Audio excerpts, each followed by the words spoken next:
งของตนเขายังเอาไปเผาไฟ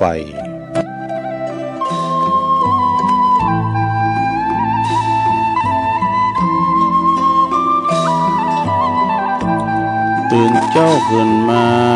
ก็ยิ้มแย้มแจ่มใสทุกโศกโลกภัยหายไปหมดสิ้นก็ขอความนอบน้อมแด่พระรัตนตรัยอันมีพระพุทธพระธรรมพระสงฆ์เป็นสรณะที่พึ่งขอกราบแนบได้ไหวสาถวายความเคารพมายังครูบาอาจารย์พระมหาเถรานุเถระท่านเจ้าคณะพระสังฆาธิการพระภิกษุสามเณรเจ้าจุโตนจุองค์กุวัดวาอารามพร้อมตึงสำนักติภักสงฆ์ตัวขอเจริญปอนมายังบรรดาปออกไม่ออกศรัทธาท่านสาธุชนนักศีลนักบุญคุณดีหมู่เฮาเจ้าขาดทั้งหลายตื่นจืนขึ้นมาก็มาเปิดโทรศัพท์ก็ดีเครื่องหับวิทยุมาฟังรายการสัพเพเหระปะกิณกะขอนลุงไก่แจ้งรายการเสียงธรรมแสงทองรายการเสียงธรรมแสงทองนี่ก็รับผิดชอบดำเนินรายการโดยตนตัวแห่งอาตมาภาพเก่ากับผมตุลุงหนันชัยวัฒน์นาคเสโนแห่งวัดพระธาตุดอยน้อยตำบลดอยหล่ออำเภอดอยหล่อจังหวัดเชียงใหม่ก็มาพบมาปะกันในยามค่ำคืนเปิ่นรับเปิ่นนอนพักผ่อนสายตาตุลุงก็มาเปิดตำรับตำลาสอหาข้อคิดตั้งธรรมเป็นนิทงนิทานปืนบานกามรดกธรรมกาธรรมบรรยายเข้าห้ามกำคือนะมานำเสนอศรัทธาญาติโยมรับฟังนอนฟังนั่งฟังตามอิริยาบถสี่ก็ได้ตุลุงก็ทำกันบ้านคุณขว้ามาเนาะนำเสนอฉะนั้นศรัทธาญาติโยมบางคุณบางตันนั้นเพิ่นก็รับกันอยู่เป็นการพักผ่อนสายตาตื่นเจ้าขึ้นมาเฮาก็มีการไม่งานอันใดเล็กๆน้อยๆก็อดใจไว้ก่อนเพราะมันเจ้าอยู่ไปเฝ้าลุกกันเฮาอยู่คนเดียวแต่ก่อนปิ้นสังเก่ากันอยู่กันหลงหลายลูกเต่าล้านเล่นเขารับเขานอนเขาพักผ่อนเขาก็กอยจะไปเดือดไปดังเตอไปลุกหนึ่งเข่าเป่าไฟนี่มันดังยะนำก้านำหะใส่เข่าก้าซุมไฟนี่นะรอมันแจงให้หน่อยก่อนมันเจ้าอยู่ฟังตุลุงไปพังๆก่อนเด้อเมื่อมาปะกันแล้วก่อนที่จะเอ่ยไปตั้งคืนบุญสถานีต่างๆ2-3คืนเจ้านี่ก็ตุลุงก็จะนำไหวพระให้เกินเด้อสวดมนต์กล่อมพุทธคุณธรรมคุณสังฆคุณก่อนเพื่อความเป็นสิริเป็นมั่งกาละเป็นมงคลเนาะบางคนในบ่เคยบ่ได้สักเตือนะการตุลุงออกรายการก็สวดมนต์โดยไปก็มันได้ไปโดยอัตโนมัติสวดอิติปิโสอย่างนี้นะมันก็ได้ไปโดยปริยายพอเฮาได้สวดถึงวันเนี่ยเนาะฉะนั้นอันนี้ก็เป็นมนต์สวดมนต์เป็นบทแหลกเบิ่งแหลกเนาะพุทธคุณธรรมคุณเนี่ยก็ขอหอเฮินเดินดาวเฮาเนาะเสียงน้ำเสียงธรรมเนี่ยไปขจัดปัดเป่าโพยภัยอันตรายเสน่ห์จังไรต่างหลายมาลายหายสิ้นมีแต่ความเป็นมังกรละเป็นมงคลเขาคุมโหหอเฮินเฮาเนาะพร้อมแล้วกราบ1กราบ2กราบ3อิมินาสกาเลนะพุทธังอภิปู ชยามาอิมินาสกาเลนะธัมมังอภิปูชยามาอิมินาสกาเลนะสังฆังอภิปูชยามาอะระหังสัมมาสัมพุทโธภะคะวาพุทธังภะคะวันตังอภิวาเทมิสวากขาโตภะคะวะตา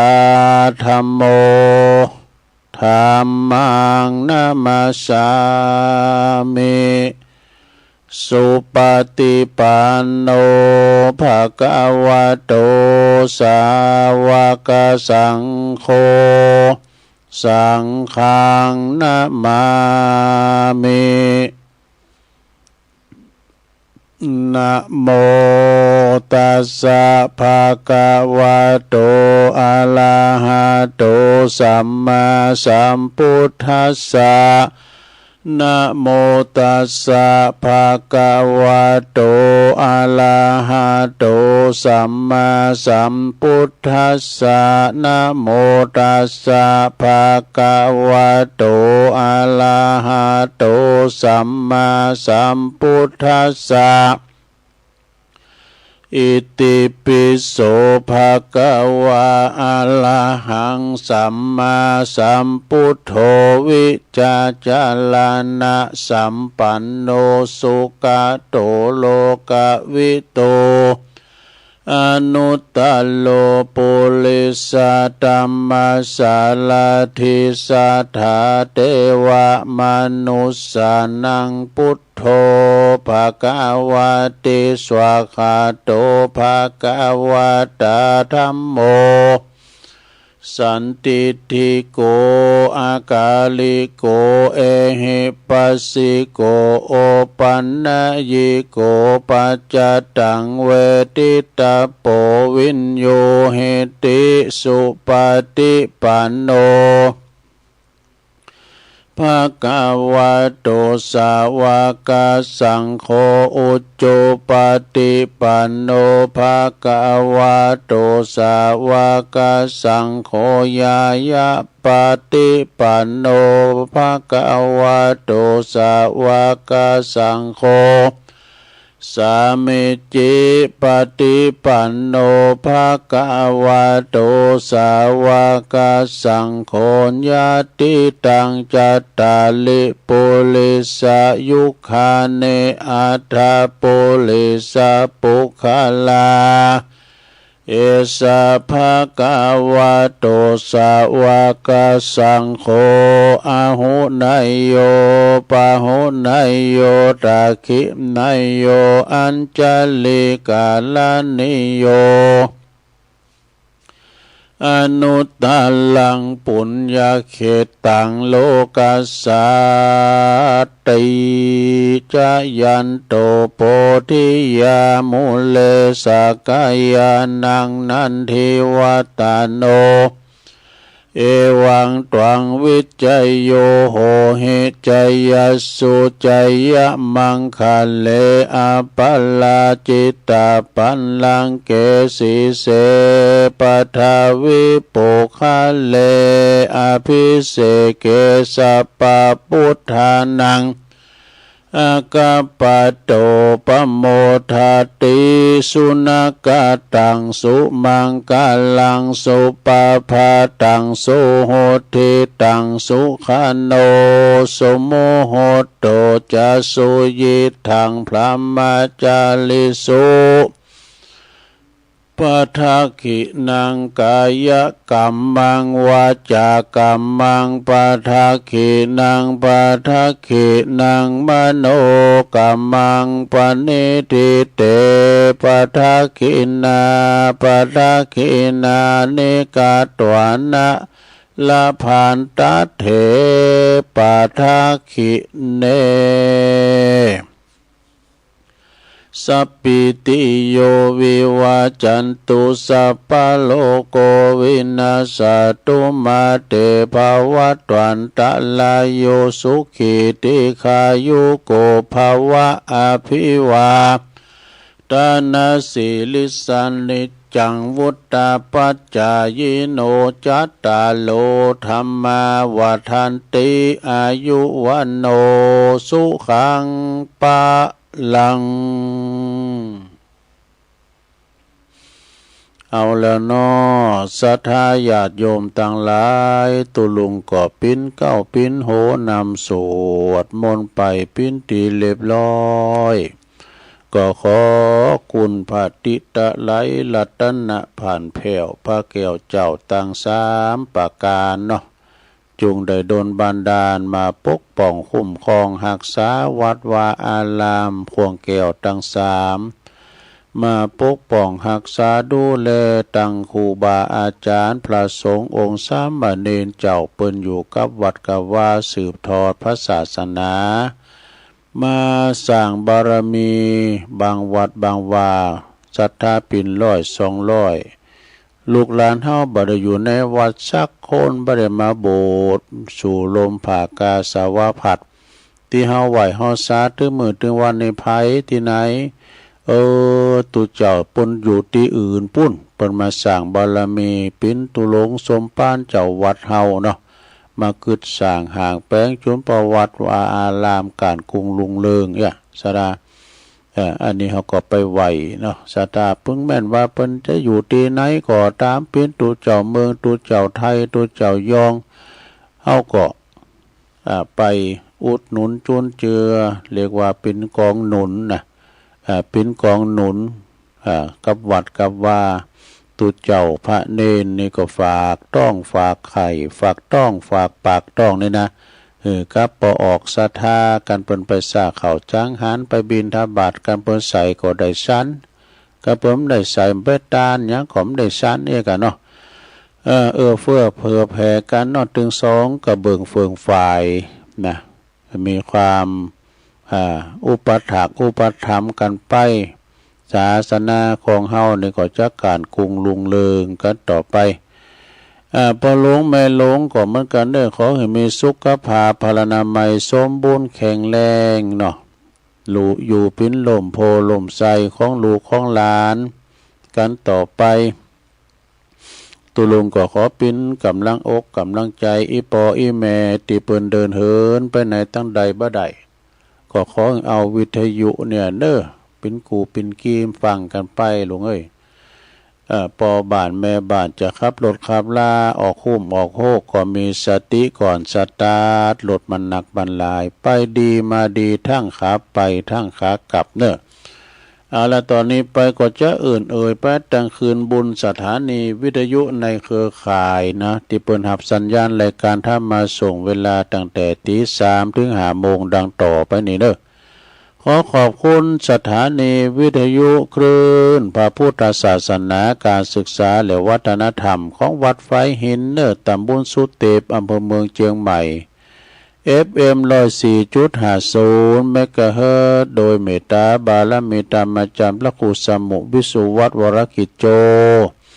เบื้องหลังความสำเร็จของรายการต่างๆของครูบาอาจารย์เนาะองค์ขลงในเมืองก็ฟังกันหมากโป่งหลงลายเด้อขอบคุณสถานีวิทยุคณะสงฆ์อำเภอฝางตั้งอยู่ที่วัดพระพุทธบาทอุดมน้ำบ่อสาวาสำนักวิปัสสนา FM 100.25 เมกะเฮิรตซ์โดยเมตตาบารมีธรรมหลวงปู่พระครูสุจิตานุรักษ์หลวงปู่ใหญ่เจ้าคณะอำเภอฝางเด้อและขอบคุณตุปีจำเริญโชติธรรมโมโดยลิงสัญญาณไปพี่น้องฟังไม่อายใส่ประการนะก็ฟังกันหลายขอบคุณสถานีวิทยุแดนดินถิ่นล้านนาต่างอยู่ที่บ้านลงวัวตำบลนำบ่อลงอำเภอสันป่าตอง FM 103.50 เมกะเฮิรตซ์โดยคุณรุจิสมบัติเงาคำเด้อขอบคุณสถานีวิทยุคลื่นธรรมของชุมชนวัดห้วยตองซักตำบลขวงเป้าอำเภอจอมตองเนอ FM 98.75 เมกะเฮิรตซ์ โดยเมตตาบารมีธรรมอาจารย์พระครูวาปีวรมานิตเด้อตั้งโซนไต่สายแต่ก็ฟังตั้งแต่เพลงลูกกรุงมาแล้วขอบคุณสถานีวิทยุมนเสียงธรรมจากอำเภอแม่แจ่มเด้อ FM วัดปู่ผาราม FM 106.25 เมกะเฮิรตซ์โดยเมตตาบารมีธรรมหลวงพ่อพระครูมงคลวิสิทธิ์หลวงพ่อใหญ่เจ้าคณะอำเภอแม่แจ่มขอบคุณท่านพระปลัดอุทัยถึง2อุทัยโดยเนอะขอบคุณสถานีวิทยุเน็กแนวเรดิโอ FM 96.75 เมกะเฮิรตซ์ตั้งอยู่ที่บ้านโจงตำบลทุ่งกวาวห้างหุ้นส่วนจำกัดอนุสรณ์เรดิโออำเภอเมืองปานจังหวัดลำปางขอบคุณสถานีวิทยุชุมชนคนเหนือเขื่อนตั้งอยู่ที่บ้านดุงดำอำเภอฮอดจังหวัดเชียงใหม่ FM 90.75 เมกะเฮิรตซ์ขอบคุณสถานีวิทยุเพื่อการศึกษาและพัฒนาอาชีพเรดิโอเน็ตเวิร์ก FM 103.00 เมกะเฮิรตซ์อำเภอเมืองจังหวัดลำปางขอบคุณสถานีวิทยุเรดิโอเน็ตเวิร์ก FM 99.50 เมกะเฮิรตซ์วิทยาลัยเทคโนโลยีเพื่อการจัดการกฟผ.แม่เมาะลำปางขอบคุณสถานีวิทยุวิทยาลัยสงฆ์นครลำปางตั้งอยู่ที่วัดบุญญาวาสวิหาร FM 106.50 เมกะเฮิรตซ์โดยท่านจิรศักดิ์ดร.จิรศักดิ์ปันลำผู้อำนวยการสถานีเฮาขอบคุณขอบคุณดร.พัชริยาฟองจันตาอันนี้ฝ่ายวิทยุลิงก์สัญญาณไปพี่น้องทางเมืองลำปางเขตหลังนครก็ฟังกันหลายเนาะแล้วก็พี่น้องบ้านไกสีคำเรดิโอ FM นะ92.50 เมกะเฮิรตซ์บ้านนาเหลืองนอกอำเภอเวียงสาจังหวัดน่านนี่อันนี้ก็เป็นคืนบุญต่างๆตีได้กล่าวหน้ามานี่เนาะกระทำมีเปิ้นนี่ก็บ่ได้ยินเนาะสะท้าเพราะว่านี่ถึงได้ยินพอว่าเปิ้นลิงก็กล้องสัญญาณไปบ่ปินรับบ่ปินนอนแบบบ่หลงไม่หลงมันกับตุลุงด้วยกันนะท่าก็สัญญาณเวลาวันใดเรามีอุปสรรคปัญหาเนาะตั้งระบบอินเทอร์เน็ตพองกาก็บ่ได้ยินดักแซบมีระบบก็จำเตก็ตั้งฝ้าแพะฝ้าห้องฝุ่นตกกานี่ก็เป็นอุปสรรคอย่างหนึ่งเนาะบางทีก็ขึ้นสายไฟปุดไฟดับนี่ก็ไม่ได้ยินเนาะนะเอาวันหนึ่งจากอันนี้มันหนึ่งจากไฟจากคอมจากอย่างต่างๆฉะนั้นถ้ามีอุปสรรคปัญหาก็อย่างเนาะถ้าได้ฟังกันไปแต่ว่าลำปางเนี่ยไม่ได้ยินเจ้าเสกระบบพอนะก็ฟังกะเต้ากะโอ่งขลงในเมืองนี่ก็ถึงเหลือกินแล้วเดี๋ยวมันกว้างไกลสถานเชียงใหม่นี่นะ104เนี่ยนะข้ามไปถึงหลายดอยโหโทต่างเมืองฝางข้ามไปลอยคุ้นตาลกับปวดเชียงต่างเวียงป่าเป่าเนาะเมืองลี่กาแม่แจ่มกาเนาะจอมตองลุงหมู่เนี่ยเพิ่นฟังกันหลายซะเมื่อมาปะกันแล้วก็บ่ฮือกาดแก้วเสเวลาวันนี้เป็นวันเสาร์เอามาปะกันวันเสาร์ที่5วันนี้เป็นเสาร์5ประกอบมังกรอันใดแห้งวันนี้นะเป็นวันดีวันเมงก็สดใสวันตายก็หมดปอดวันนี้ทำยังก็จะวุฒิจำเริญเสาร์5เดือนกรกฎาคม2568เมื่อมาถึงวันเสาร์ก็จะมีกิจกรรมยกวัดมาบานก็จะมีโยงขันเกี่ยวตั้ง3โยงเข่าบาทโยงเข่าปัจเจ้าก็นะอันดับแรกนี่เอาเลยปู่จานว่าไปเลยมันลาแล้ว ว่าพร้อมกันไปเลยนะมาเมตุปะบุปาลาจาตาเนโอตานาปิกาหาลาตาเนสหปาลิวาลาตาเน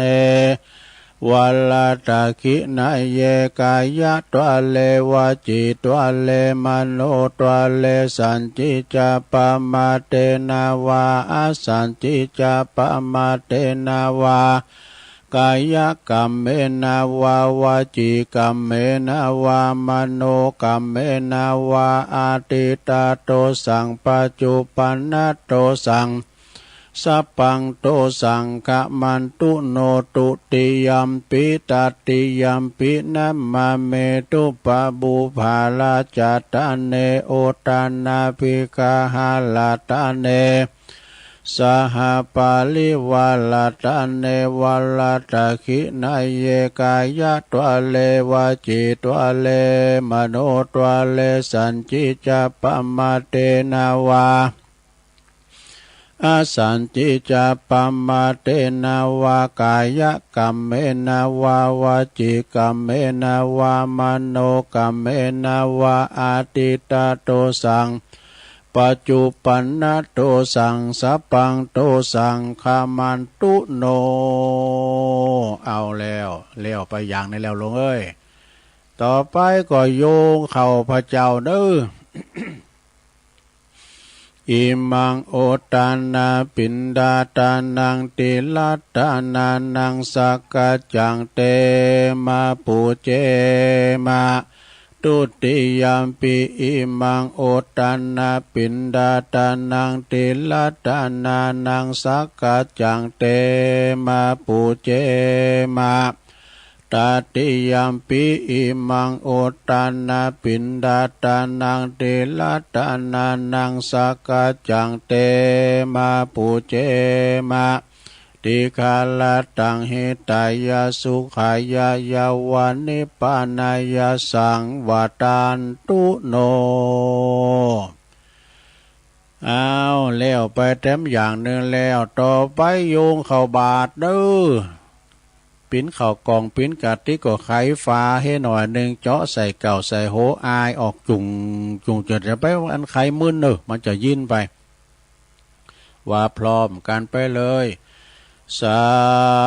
ธุโอกาสะโอตันนาเป็นดิปาตังตันนังนิปานาปัจจโยโหนตุโนนิจั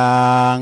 โอตันนาเป็นดิปาตังตันนังนิปานาปัจจโยโหนตุโนนิจัง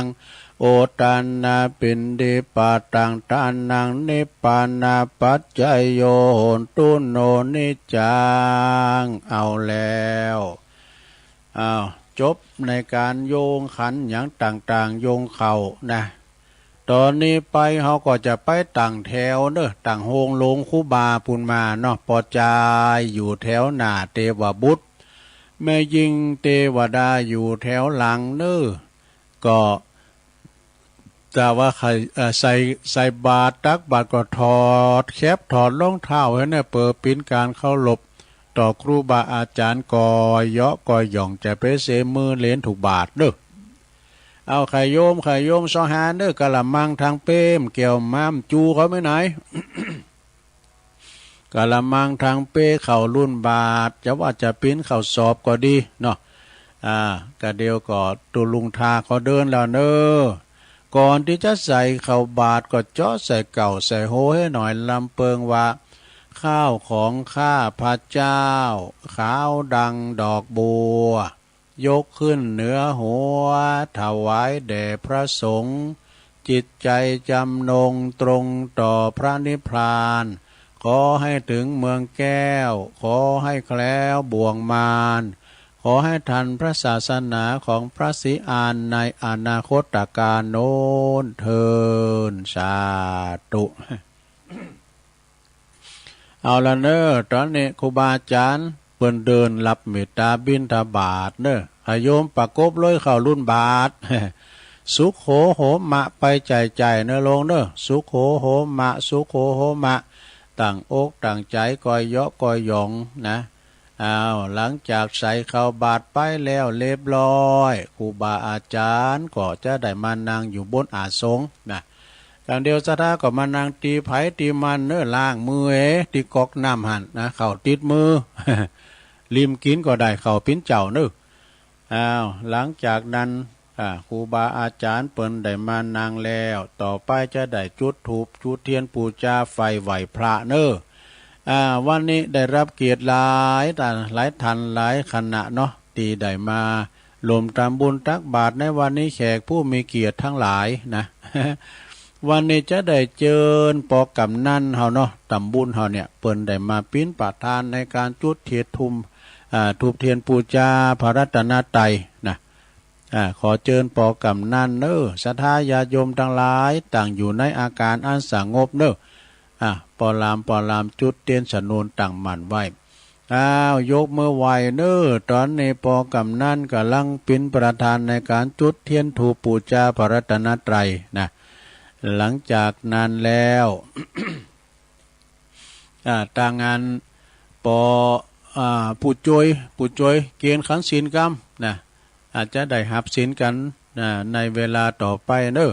เอาเลยผู้จานว่าไปเลยมันลาแล้วต้องบัดแตนเหมือนขาไฟใหม่ล้องเข่าน้อย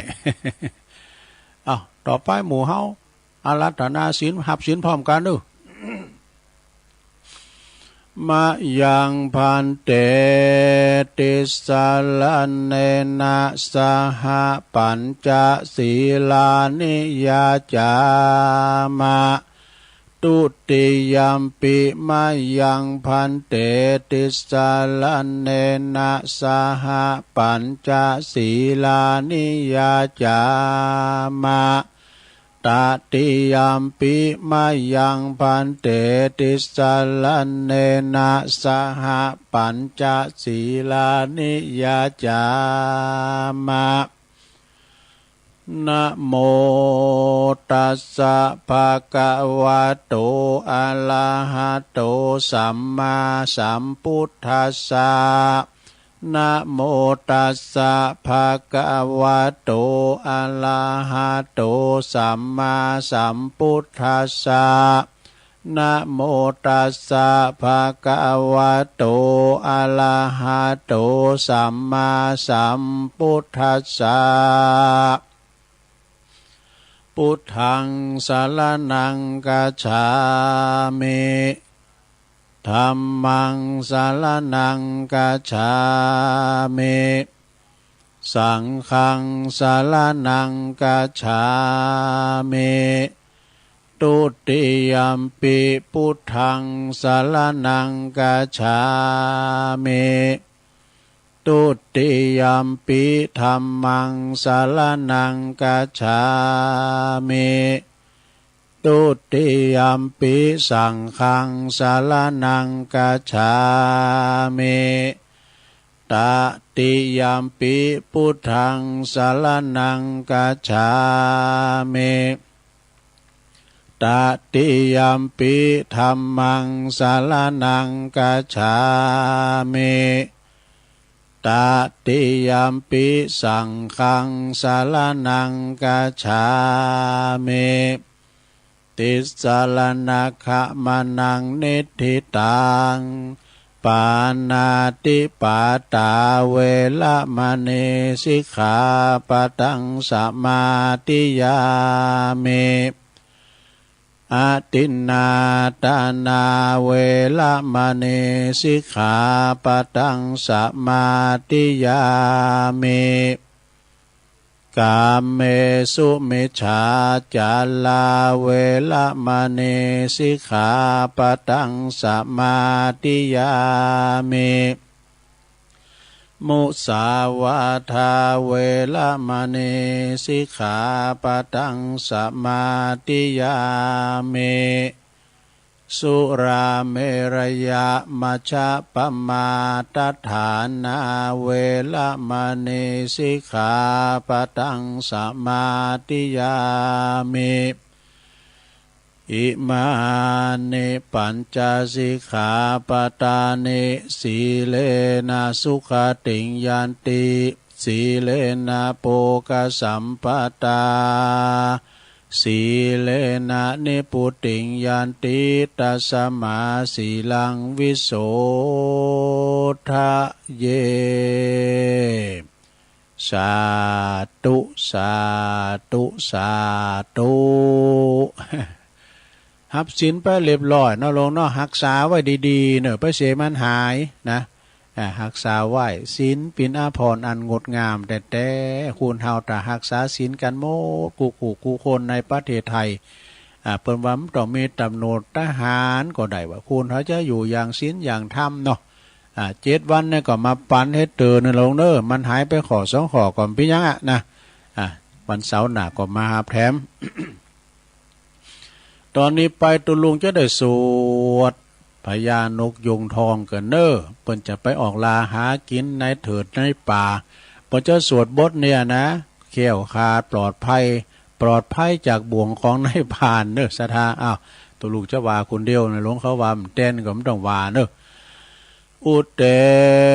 ตายัญจักขุมาเอกาลาชาหาลิสวันโอปาตาวิปาปาโสตังนามาสาเมหาลิสวันนังปาตาวิปาปาสังตายาสากุตาวิหาเลมุติวาสังเยปลัมมันนาเวตากุสปะตัมเมเตเมนะโมเตจามังปาลายันตุนามาตุพุทธานังนามาตุโพธิญาณโมวิมุตตานังนาโมวิมุตติยาอิมังโสปาลิตังกัตวะโมโลจาลติเอสนาอเปตยัญจักขุมาเอกาลาชาหาลิสวันโนปาตาวิปาปาโสตังนามาสาเมหาลิสวันนังปาตาวิปาปาสังตายาสากุตาวิหาเลมุรติงเยปลัมมานาเวตากุสปะตัมเมเตเมนะโมเตจามังปาลายันตุนามาตุพุทธานังนามาตุโพธิญาณโมวิมุตตานังนาโมวิมุตติยาอิมังโสปาริตังกัตวะโมโลวาสัมมาคาเปยิติโมลาปาลิตังเอาแล้วอันนี้พิสูตรนกพญายุงทองเนื้อศรัทธาเด้ออันนี้เปิ้นจะไปออกลาหากินอยู่ตั้งในเถินในป่าก็เปิ้นจัดตองบทเนี่ยเด้อก็ขอตุลุงก็ขอขอสวดให้ศรัทธาญาติโยมได้อยู่ดีมีสุขเนอะลงเด้อไปที่ไหนก็ตามแต่ว่าจะเป็นลูกเต่าเหล่าล้านเนาะไปไปขายไล่ลองขึ้นลองตองตางไปกับรถกับลาโยดยานพาหนะก็ขอเดินทางแข็งขาดปลอดภัยทุกตารางกิโลเมตรของการเดินทางทั้งขาไปและขากลับเนอะ เสร็จจากสวดพญานกยุงทองอุเตอเปแล้วต่อไปตุลุงจะไหวกุลโลมกันนะลงเนอะสาธุสาธุสาธุข้าขอยกมือ10 นิ้วขึ้นตั้งวางกิ้วไก่เกาเกษาผู้ข้าตั้งหลายก็ขอไว้สาบคุณปิตา21คุณพระมารดา12คุณพระแม่โพธิ์ศพ39คุณพระพุทธเจ้า56คุณพระธรรมเจ้า38คุณพระสังฆเจ้า14คุณอาจารย์10คุณกรรมฐาน8คุณไฟ6คุณลม7คุณแม่พัทธรณี21คุณพระแม่คงคา12คุณอาคาลา33คุณศีล5มี11คุณศีล8มี12คุณศีล10มี21คุณจตุปาริสุทธศีล27คุณพระอรหันตคือมรรค4ผลศีลนิพพาน1รวมเป็น9คุณอาสาสะปัสสาสะนิสาวาสะคุณพระวิหาร84,000ปันหลังคุณพระมหาเจติยาเจ้า84,000ปันดวงผู้ข้าตั้งหลายก็ขออาราธนาคุณพระตั้งหลายเหล่าวันนี้จงมาเป็นสร้อยประดับสำหรับกายอันประเสริฐเมื่อผู้ข้าตั้งหลายได้ดับจิตเสียงชีวิตในสังขารปีใดเดือนใดวันใดยามใดคืนใดดังอันก็ดีผู้ข้าขออาราธนาพระคุณเจ้าต่างหลายจงมาเปิดประตูพระนิพพานคือเวียงแก้วแก่ผู้ข้าต่างหลายแด่เตินิพพานาปัจจโยโหนตุโนนิจังนิพพานัง ปาลามังสุขังเอาแล้วศรัทธาจบไปทำอย่างหนึ่งแล้วเนี่ยไหวคุณโลมเนอะศรัทธานี่นะไหวคุณโลมต่อไปเขาจะได้แผ่เมตตาในโลงเนอะก่อนที่เขาจะแผ่เมตตาไปถึงอันสรรพสัตว์ทั้งหลาย เขาก็แผ่หือโต๊ะเก่าห้อยเกินเนอะศรัทธาเนาะแผ่หือโต๊ะเก่าห้อยก่อนที่เขาจะแผ่หือตึงลงตึงหลายว่าพลอมกันไปเลยอาหังสุขิโตโหเมขอให้ข้าพระเจ้ามีความสุขนิทุกโขโหเมปราศจากความทุกข์อเวโรโหเมปราศจากเวร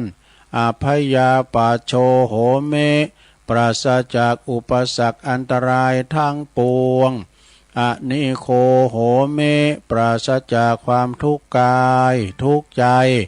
สุขีอัตตานังปริหาราเมมีความสุขกายสุขใจรักษาตนให้พ้นจากทุกภัยทั้งสิ้นเถิดอันนี้เป็นแผ่เมตตาตัวเก่านะโลเนอร์ ต่อไปเขาก็จะได้แผ่หือสัมภาสัตตั้งหลายเนี่ยแผ่เมตตาเขาเจ้าตั้งหลายเขาได้คำค้านละวีเขาจะได้กอดตามเนี่ยเขาได้มารับส่วนบุญด้วยเนอะ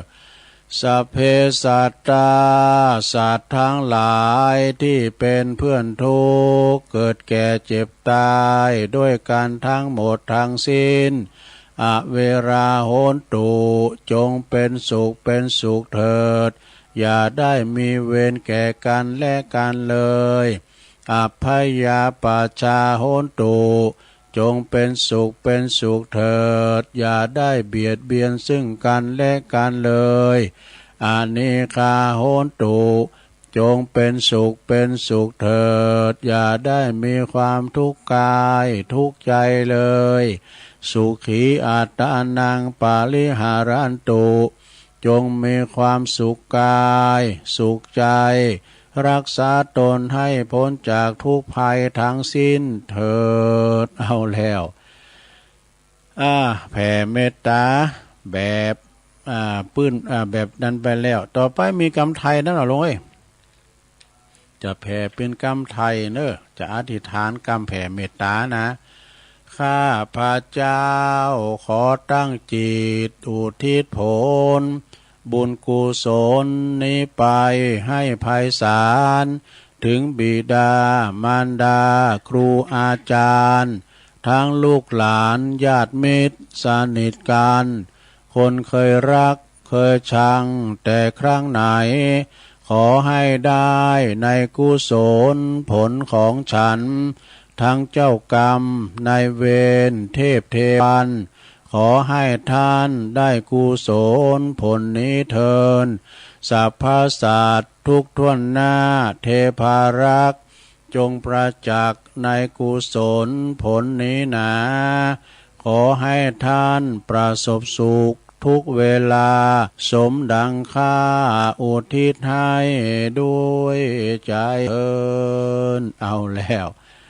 จบสรายาโยมนะตอนนี้ไปก่อนยังแถมตุก็จะอีตั้งยังกินจีอะก้ามใจ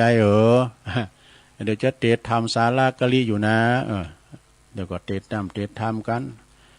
ทำเต้นก็อย่างได้ก็ก้อยว่ากันเอาอีตั้งเนื้อสดาเนื้อหยาดน้ำพร้อมกันไปเนื้อสถาเนื้ออิตังตานากัมมังนิปานาปัจจายโยโหนตุโนนิจังอิตังศีลากัมมังนิปานาปัจจายโยโหนตุโนนิจังอิตังภาวนากัมมังนิปานาปัจจายโยโหนตุโนนิจัง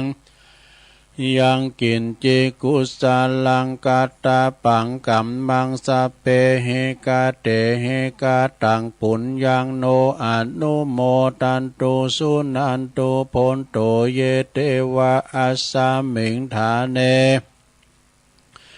อาติกาตาติกายุกาสัตตาหนตุสัพพสัตตาสุขีอัตตานังปาลิหาลันตุมาตาปิตาสุขีตาหนตุตุขาปะมุนจันตุ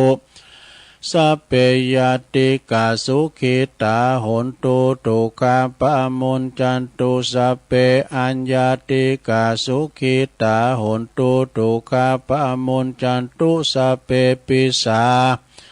สัพเพยาขาสัพเพเปตาสุขิตาหนตุตุกาปะมุนจันตุสัพเพนาคาตาสุขิตาหนตุตุกาปะมุนจันตุสัพเพเทวาสุขิตาหนตุตุกาปะมุนจันตุสัพเพอาจาริยุปัชฌายาสุขิตาหนตุตุกาปะมุนจันตุสัพพสัมปติโยสามิชันตุโวเอาต่อไปเราจะได้สุมากาลวะวันตาลงเนาะพระประธานในวิหารมดตึงเจติยาเจดีไม่กำสลีตึงมดตึงมนว่าพร้อมกันไปเลยวันตาเมพุตังสาปังเมโตสังกัมมันธัมเมปันเตวันตาเมธัมมังสาปัมเมโตสังกัมมันธัมเมปันเตวันตาเมสังฆังสาปังเมโตสังกัมมันธัมเมปันเตวันตามิขลุอุปจาจาริเยสะปังเมโตสังกัมมัฏฐเมพันเตวันตามิกัมมัฏฐานังสะปังเมโตสังกัมมัฏฐเมพันเตวันตามิอาลาเมปัตตสีมายังสัพพังเมโตสังกัมมัฏฐเมปันเตวันตามิเจติยังสัพพังสัพพทาเนสุปฏิติตาสาลีลาธาตุมหาโพธิงพุทธลูปังสักกะลังสัตตานาคะโลเกเทวะโลเกพรหมโลเกจุมปูติเปลังกาติเปสาลีลาธาตุโยเกสาธาตุโยอาลาหันตาธาตุโยเจติยังกันตะกุติงจตุลสีติสหาเสธรรมขันเตสัพเพสังปาตาเจติยังอาหังวันตาเม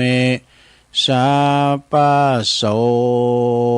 เอาต่อไปหันหน้าประดังครูบาอาจารย์เนอสุมากาลวะครูบาอาจารย์พระสงฆ์องค์เจ้าวันตาหน่อยพร้อมกันไปเลยวันตามิพันเตสาปังอาปัลลาทังคามะธรรมเมพันเตมายากาตังปุญญังสามินาอนุโมทิตาปังสามินากาตังปุญญังไมหังตาตาปังสาธุสาธุอนุโมทามิจัตตาโลธรรมาวัฏันติอายุวันโนสุขังปะลังสาธุสาธุสาธุจบลงไปศรัทธาญาติโยมทั้งหลายกิจกรรมยกวัดมาบ้านเนาะในวันเสาร์นี่ก็ปินตีปริโยสารเรียบร้อยไปก็จะมีการกูวันพระวันศีลกูวันเสาร์เนาะศรัทธา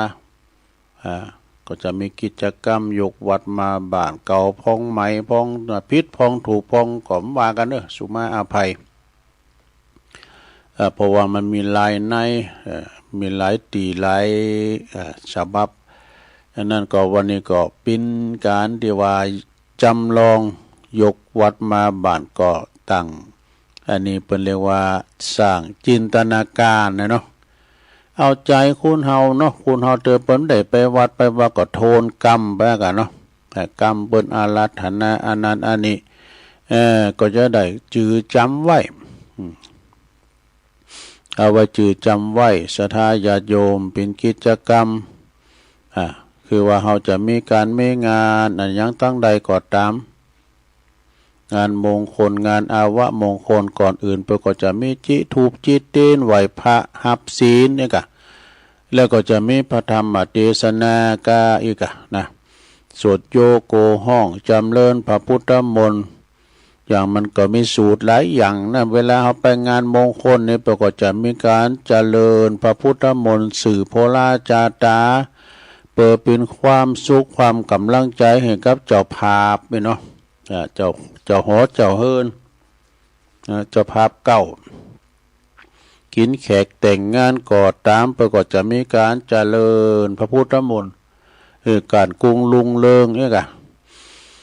แต่ถ้าว่ามีงานข่าวดำไปก็จะสวดพุทธมนต์นี่นะสวดพุทธมนต์เมื่อคำยามคืน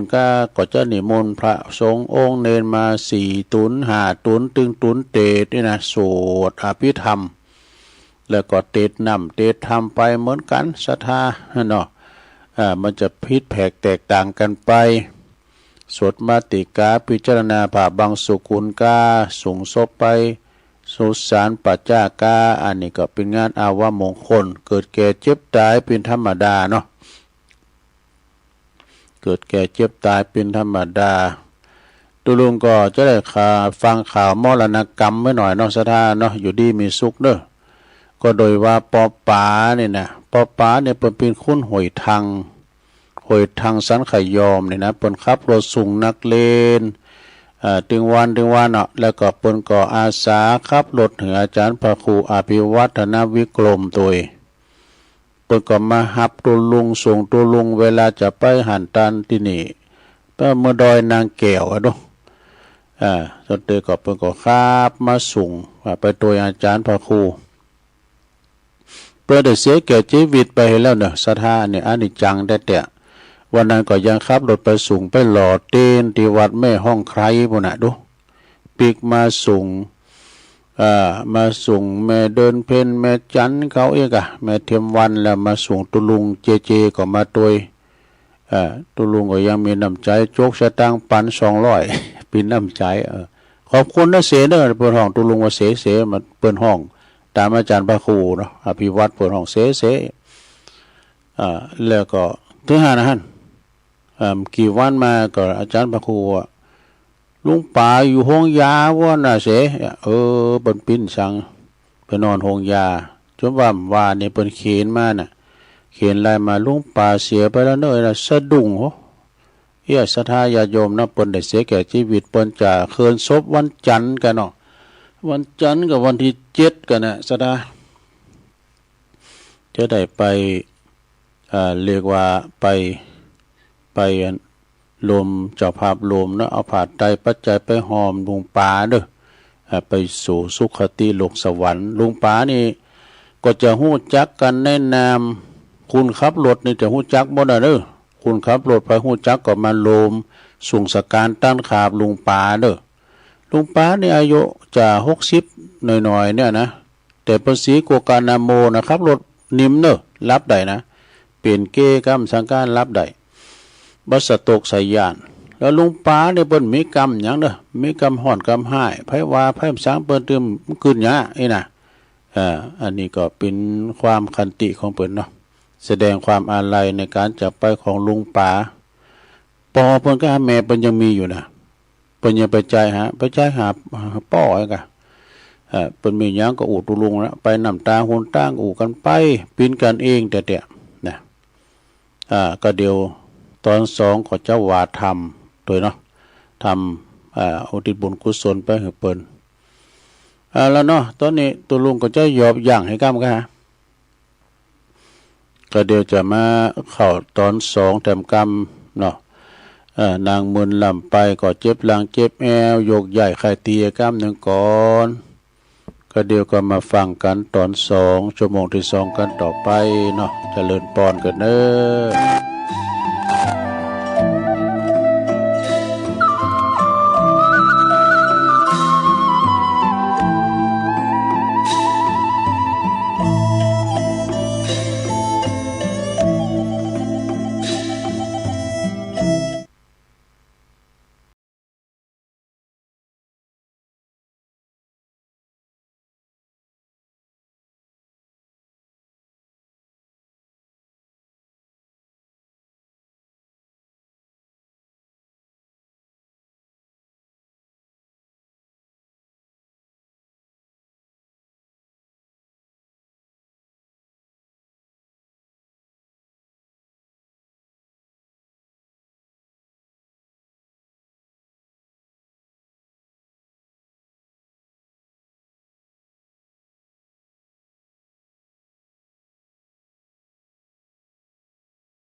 พุทธภาษิต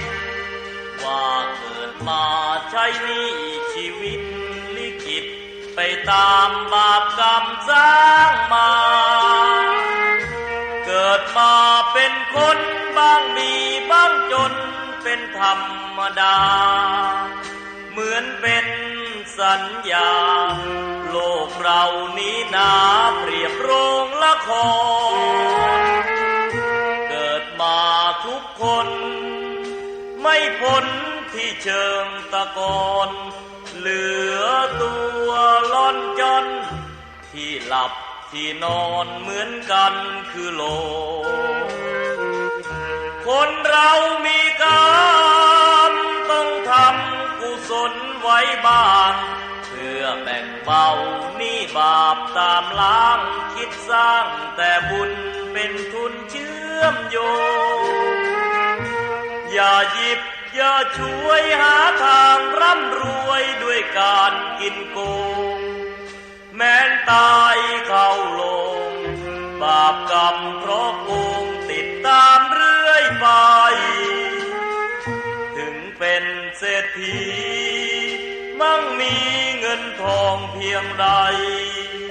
หมดลมแล้วไม่อาจนำเงินไปได้เลยสักคนเวรกรรมตามทานเห็นกันด้วยตาก็บ่อยเข้าอยู่ในคุกไม่ใช่น้อยไม่ค่อยจดจำในความทุกข์ทนสวรรค์ในอกและมีนรกในดวงกมลขอเตือนทุกคนว่ามีหรือจนไม่เห็นสำคัญหมดลมหายใจแล้วไปนอนเรียงเคียงกันที่ป่าช้านั้นไม่พ้นมือฉันพวกสัพพะเลอ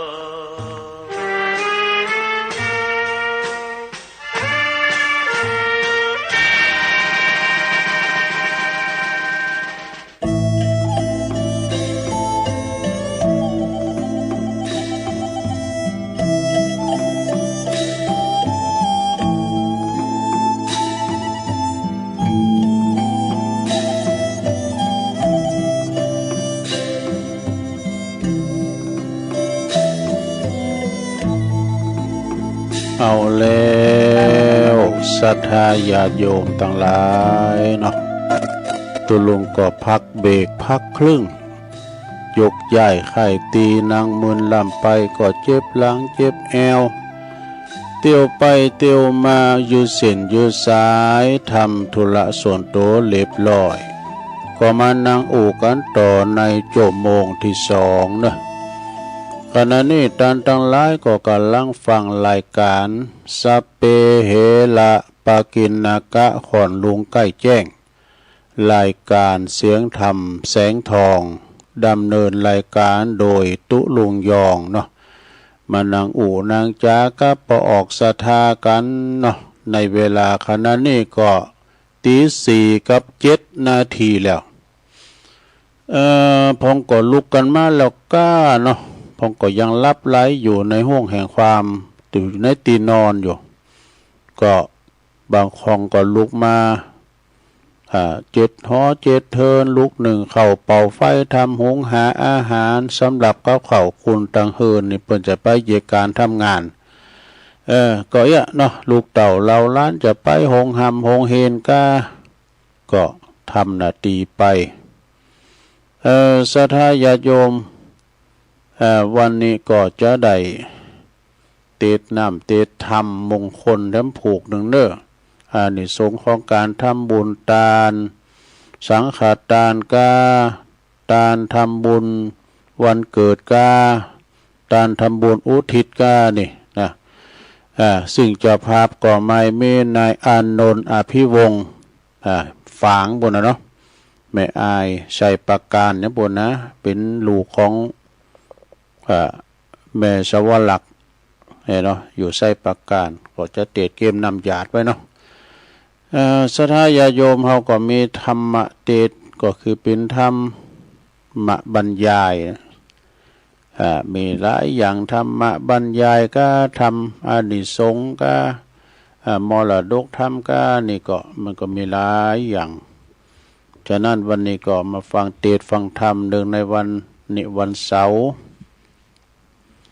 เป็นวันเสาร์เนอะศุกร์เอาเราเสาร์เอาหน่วยเมื่อแรงคำบุตรก็จะมาอยู่กันเนาะเต้นอยู่กันบุตรก็จะมาเข้ารายการหลายเสาร์ลำได้เข้ารายการไปต่างอันหลายดอยนางแก้วนะต่างงานแม่ขจารย์โมเดิร์นเรดิโอบุตรก็จะเข้ารายการในกรรมเนาะเอาแล้วเนาะต่อไปจะเตธรรมบรรยายกันเนอต่างนะโมไว้3 รอบก่อนก็เคยฟังมาแล้วนะฟังแล้วฟังแหมฟังนำทำคำสอนที่เบิ่มกายก็ฟังกันไปฟังไปก็รับไปก็ได้เนอนะโมตัสสะภะคะวะโตอะระหะโตสัมมาสัมพุทธัสสะนะโมตัสสะภะคะวะโตอะระหะโตสัมมาสัมพุทธัสสะนะโมตัสสะภะคะวะโตอะระหะโตสัมมาสัมพุทธัสสะปุญญาเนปะละโลกัสสมิงปฏิฐาโหนติปานินังติณโอกาสบัดนี้เน้อตนตัวแห่งตุลุงก็จักได้แสดงพระธรรมเทศนาพรรณนาอานิสงส์แห่งการทำบุญทานเนาะทานหลายสิ่งหลายอย่างเพราะว่าจะทานไปหน้าทานไปหือปอหือแม่ทานหือกับตัวเองก็ถือขึ้นชื่อว่าทานแสดงหือทานเนาะแก่บรรดาปอออกไม่ออกศรัทธาตันสาธุชนนักศีลนักบุญต่างหลายเปิดจะได้ประดับสติปัญญาเพิ่มพูนศรัทธาสัมมาปฏิบัติสืบต่อไปดังที่มีความในความในสังยุตตนิกายสคาวัตว่ามีเทวดาตนหนึ่งเนอะ มีเทวดาเทพดาตนหนึ่งก็เข้าไปกราบทูลถามพระพุทธเจ้าซึ่งก็ประทับอยู่ณที่เชตวันมหาวิหารนะเพื่อก็ไปถามปัญหาเนาะทูลถามปัญหาของพระพุทธเจ้าว่าเป็นบาลีว่ากิงมิตังอัฏฐชาตัสสะกิงมิตังสัมปรายิกังนี่เป็นแปลเป็นไทยว่าอันใดเป็นสิ่งที่คนต้องการเนี่ยคือว่าอันใดเป็นสิ่งที่คุณต้องการอันใดเป็นมิตรของคุณปัจจุบันนี่อันใดเป็นมิตรในภพเบื้องหน้าพระพุทธเจ้าก็เลยทรงพยากรณ์ว่าสหายเนยนะสหายในเป็นมิตรเมื่อผู้ที่มีความต้องการปึงปาอาศัยนะขาดเงินสนทองนะปึงปาอาศัยก็คือมิตรเกี่ยวสหายคำนะแล้วก็บุญกุศลนี่บุญกุศลทั้งหลายที่จะถ้ามือเฮาแล้วบุญนั้นเนาะบุญกุศลทั้งหลายที่เฮาทำแล้วบุญนั้นยอมเป็นมิตรเป็นตีปึงปาอาศัยในสัมปรายภพ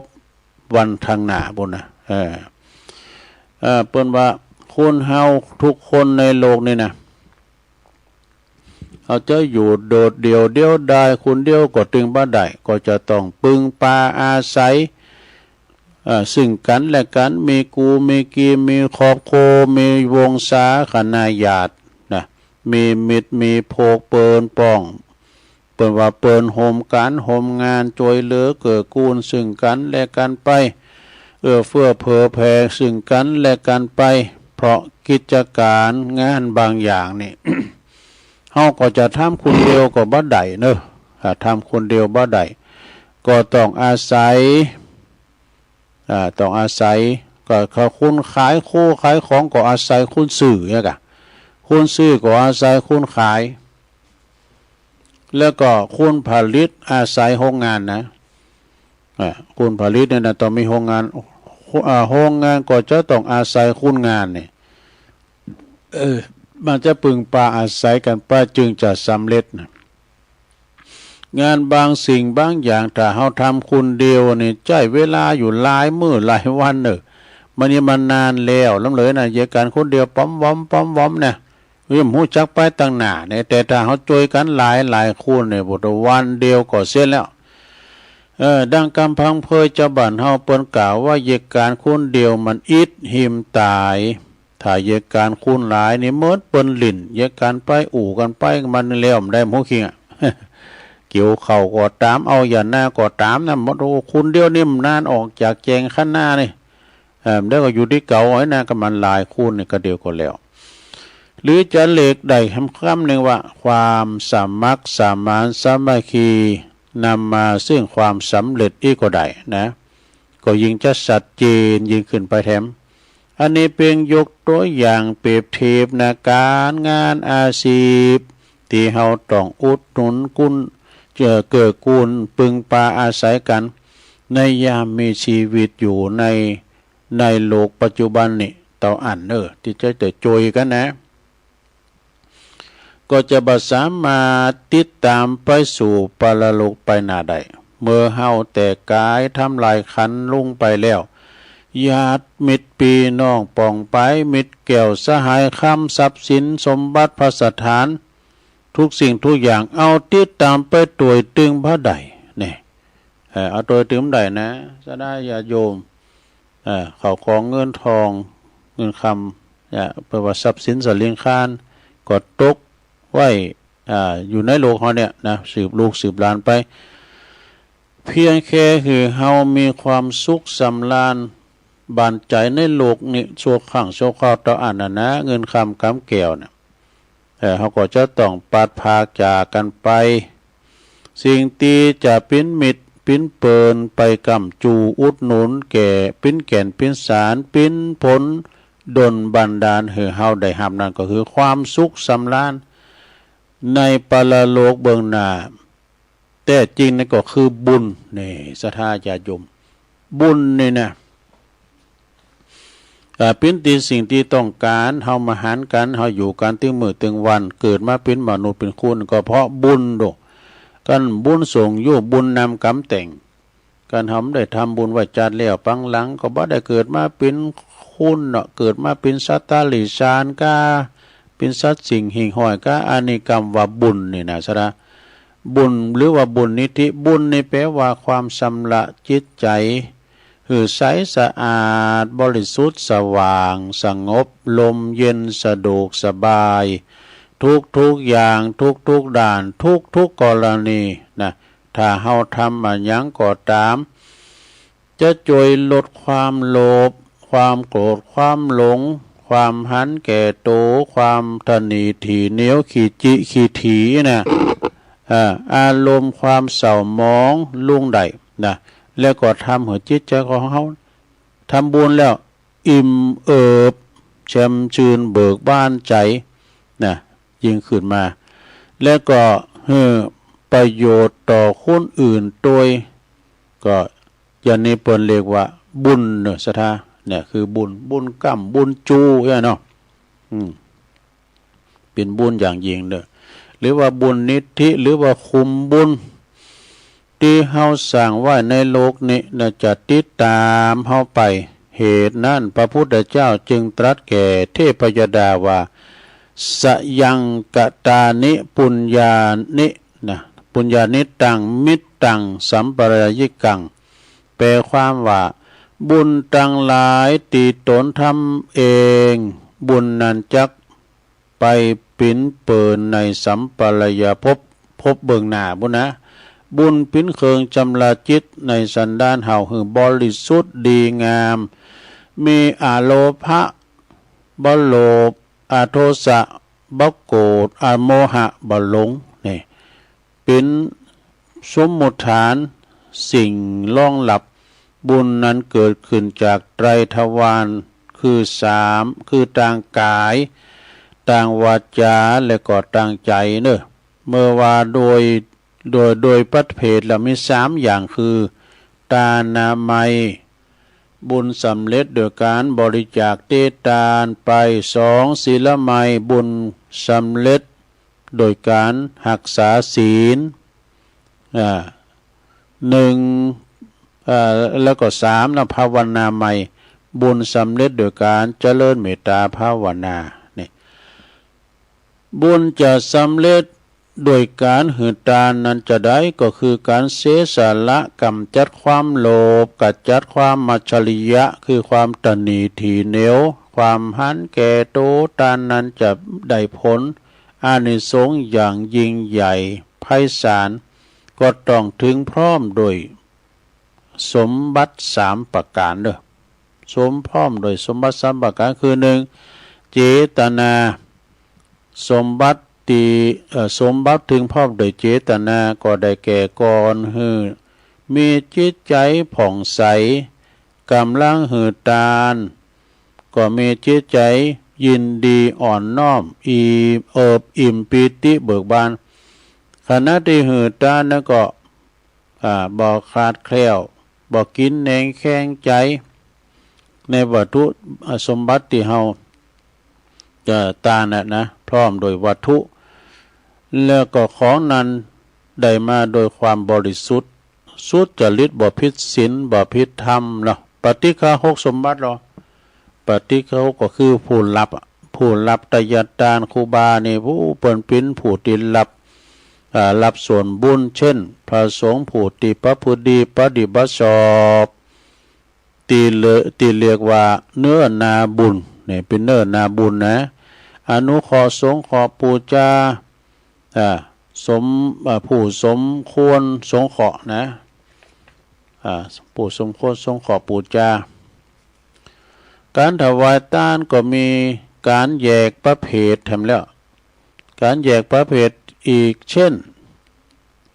ถวายทานเจาะจงรูปใดรูปหนึ่งบอกจื่อออกน้ำเนี่ยออกจื่อออกน้ำเพิ่นเรียกว่าบุคลิกทานเนี่ยทานเฉพาะบุคคลได้บุญเหมือนกันแต่อานิสงส์มันได้น้อยบักกว้างขวางน่ะเนาะกำจำเพาะเจาะจงแล้วเปิ้นติวปินโตเข้ามาว่าโตท่านอาจารย์อยู่เปิ้นไปรับทานบนบ้านเหนือบ้านใต้ติวปินโตปีเคอันนี้ก็คือบุคลิกทานเจาะจงก็เอาเจ้าอาวาสน่ะเนาะเจาะจงรูปนั้นรูปนี้เด้อแล้วตัวอื่นก็บาดตาเนี่ยนะอันนี้เฉพาะเจาะจงเด้อนะแต่ว่าเพิ่นว่าอันนี้สงนี่บ่กว้างขวางจะได้หน่อยไปหน่อยนะการถวายทานสังฆทานนั้นก็คือทานบ่เจาะจงว่าจะปิ่นตุเจ้าตุนได้พระเนนตุนได้ก็ตามบ่ได้กังวลว่าจะฮู้จักคุ้นเคยหรือไม่น่ะหรือว่าบ่คุ้นเคยทานหมดโดยศรัทธาพอใจนิมนต์พระขึ้นมาทำบุญที่บ้านนี่เนาะหรือว่าที่วัดตั้งแต่4รูปขึ้นไปเรียกว่าถวายสังฆทานเนาะมีอานิสงส์มากมายนะบัณฑิตผู้ฮู้กล่าวไว้ว่าทานแก่พระพุทธเจ้า100 ครั้งนี่นะ100 ครั้งก็ยังบ่เท่าถวายสังฆทาน1 ครั้งการทำบุญถวายสังฆทาน1 ครั้งในชีวิตโดยความศรัทธาตั้งใจบริสุทธิ์องค์พระสัมมาสัมพุทธเจ้าเพิ่นได้ทรงตรัสว่าเนาะเพิ่นตรัสว่าผลแห่งบุญแห่งสังฆทานเนี่ยจักจวยบันดลบันดาลคือผู้ถวายทุกประวัติทุกภพทุกชาตินี่ทุกภพทุกชาตินะจะบ่ได้ปบปะความทุกข์ลำบากยากเข็นเด้อแม้จะเกิดมา100 ชาติจนถึงพระนิพพานอานิสงส์สังฆทานก็ยังบ่หมดหมายถึงทานบุคคลที่ควรทานเป็นเนิ่นนาดีเป็นเนิ่นนาที่ดีบุญก็จักจำเริญงอกงามดีฉะนั้นนะแล้วบุคคลนะบุญกุศลนะที่เฮาทำแล้ว นอกจากจะนำมาซึ่งความสุขกายสบายใจในปัจจุบันนี่แล้วก็ยังสามารถอุทิศส่วนบุญกุศลนี้ไปถึงวงวานวงศาคณาญาติเปิ้นหลงรับดับขันไปสู่ปรโลกไปหน้าดังพุทธภาษิตในอังคุตกนิกายเปิ้นรับรองว่าปุญญานิปรโลกัสมิงปฏิฐาโหนติปานินังแปลความว่าบุญทั้งหลายในยอมเป็นตีปึงของสัตว์โลกทั้งหลายทั้งโลกนี้แล้วก็โลกหน้าแล้วก็บุญก็ยังเป็นกัลยาณมิตรคอยติดตามผู้กระทำบุญเนอะเหมือนเงาติดตามตนโตเฮาไปทุกหนทุกแห่งเฮาไปเยี่ยมหยังเนี่ยเปิ้นได้เจ็บได้ใหม่เฮาพิหยังก็คือบุญคุ้มครองเฮาเวลาว่าไปที่หันที่นี่เนาะเฮาพิหยังปลอดภัยบุญคุ้มครองเป็นบุญดอกนะดุจญาติมิตรเนาะบุญนี่นะเปิ้นติดตามไว้ดุจญาติมิตรของตนคอยผู้คอยอยู่นะหากหันญาติผู้ไกลผู้จากไปไกลกลับบ้านมาคอยจัดแจงอาหารสำหรับกับข้าวตอนรับบุญยังส่งผลให้ได้เป็นมนุษย์สมบัติด้วยเนอะมนุษย์สมบัติชำระล้างถ้าชำระล้างบาปอกุศลกิเลสอาสวะใดอาจก็จะได้เป็นถึงพระนิพพานสมบัตินี่อย่างบ่ต้องสงสัยนี่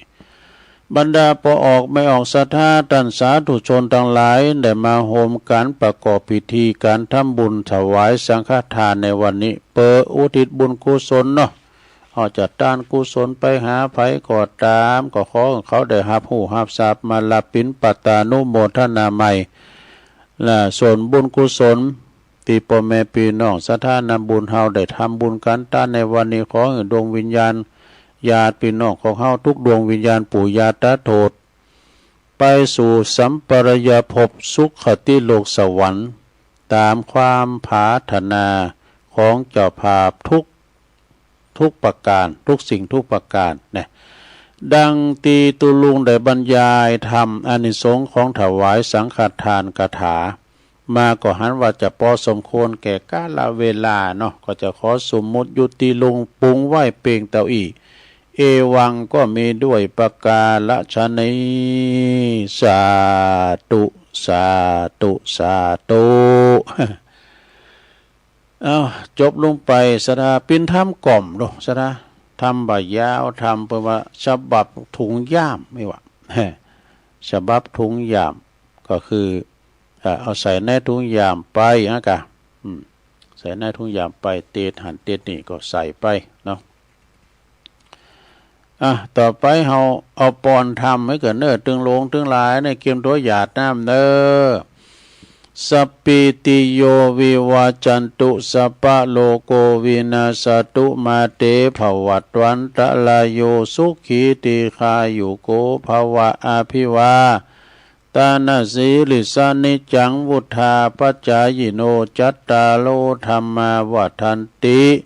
อายุวันโนสุขังปะลังเอาแล้วได้บุญหลายโตเนาะได้ปันป้อนหลายตือศรัทธาญาโยมทั้งหลายก็ทำบุญกันไปเนาะศรัทธานะเอาต่อไปก็เอาคติธรรมนำชีวิตมาว่ากันแหนมกรรมหนึ่งก่อนเนอะเปิดว่าอันนี้คติธรรมของหลวงปู่อ้วนติสโสสอนว่าสอนว่าแข็งแรงและอ่อนน้อมเป็นมิ่งขวัญแต่แข็งกระด้างและอ่อนแอเป็นเสน่ห์เนอะมันมีสองแข็งแรงเนาะและเพราะว่าความสงบเท่านั้น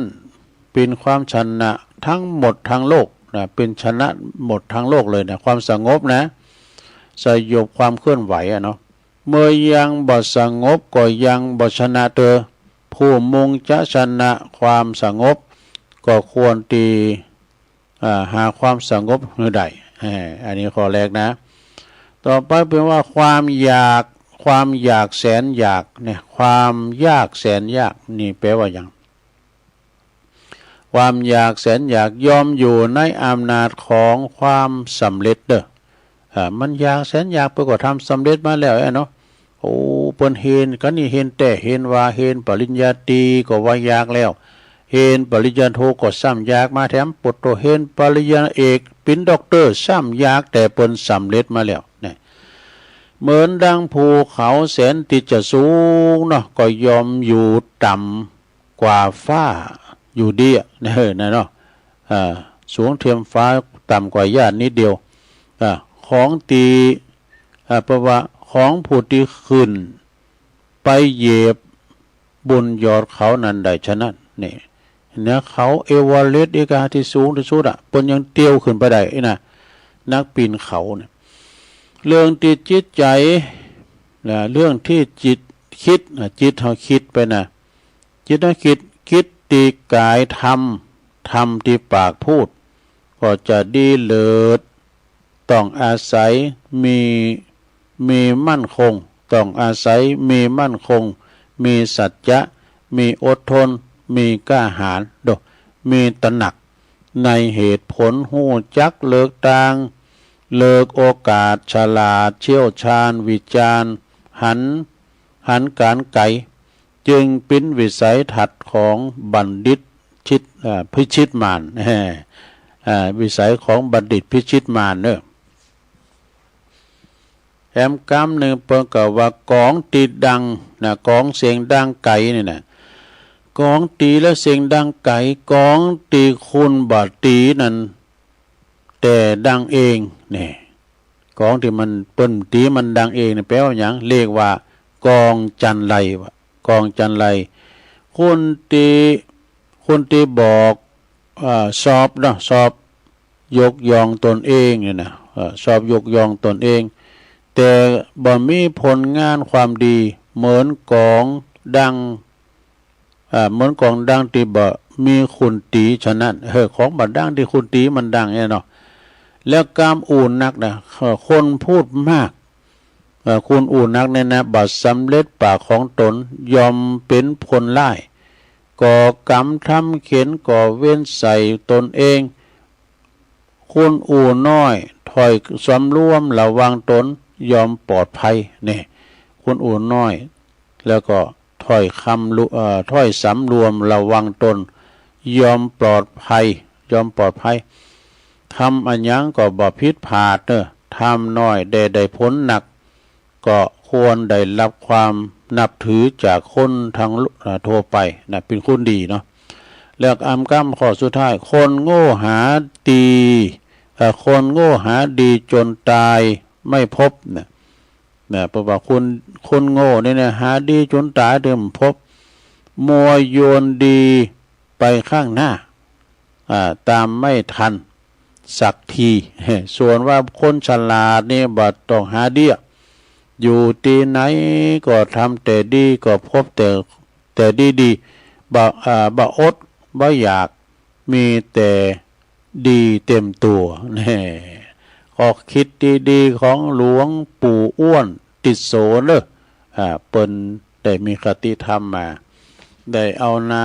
มานำเรียนถึงสถาอันนี้เป็นหนังสือของพระครูศรีโนนแก้วสุขเด้อฉบับก่อนบุญนั้นเนี่ยมันจะฉบับรอยอริยธรรมตัวน่ะก็ต้องขอยินดีเนอะเอามาเสริมแถมหน่อยนึงนะเนาะเนี่ยศรัทธาญาติโยมทั้งหลายแล้วเนาะต่อไปตัวลุงก็จะได้ประกาศข่าวสารงานบุญให้สักหน่อยกันเนอะศรัทธาเนอะประกาศข่าวสารงานบุญสักหน่อยแต่ว่านี่ก็เรียกว่าเนาะวันที่4นะงานของครูบาเสาคำเปิดเรียกว่าเป็นงานสืบจัตตาโลงงานครบรอบอายุเปินงานทำบุญอายุวัฒนมงคลวัดหลวงศรีเตในเมตตาธรรมหลวงปอท่านพระครูกัลยาณธรรมนิวิทย์